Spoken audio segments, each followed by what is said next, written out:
We'll go ahead and ask our staff to come forward for a presentation of Policy 7.19, Tobacco-Free Environment.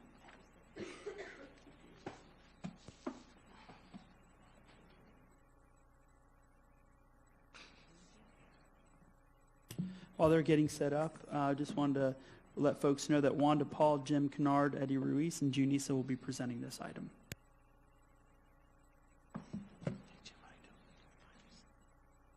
Good afternoon, President Shaw, board members, and Dr. Avosa. We're here to present the tobacco-free environment policy, and basically we're changing the policy or recommending changes to the policy so that it may align with the code of conduct, the student code of conduct. The scope of the policy establishes that the district shall maintain a tobacco-free environment that supports education on the topic, cessation programs, and includes disciplinary actions. It is proposed that this policy be revised to align with the student code of conduct policies, including changes to change to whom the policy applies, the type of products, the responsibility of the administrators, and disciplinary actions. There is one thing that I would like to acknowledge. There is a name change on line 65, which should reflect, instead of the Student Intervention Services, it should reflect Safe Schools. That's the name of the department, new name of the department, and the same with line 75. So at this time, I would be happy to entertain any questions you may have. Mrs. Whitfield.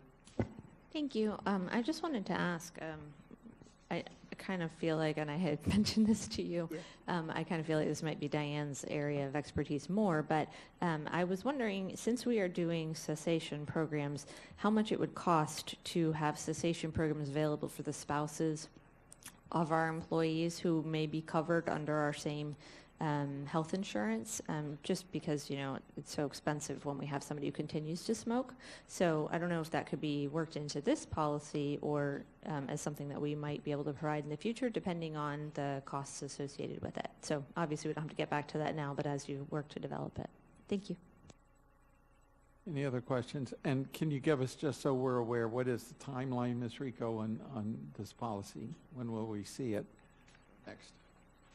Bruce, do you have a scheduled date? Sure. It's coming for first read today. And then, you know, we need to do the 28-day notice, so there'll be some meeting more than 28 days when it comes up for adoption. Okay. Thank you. All right. Any other questions? Thank you all. You had a very easy time with this today. I would ask that before you leave, I did remember, at some point in time, include something for the board, an update on what the impact of the medical marijuana and what that law will have an impact for us and our policies. So thank you. Our next topic is teacher evaluation system. Dr. Avosa.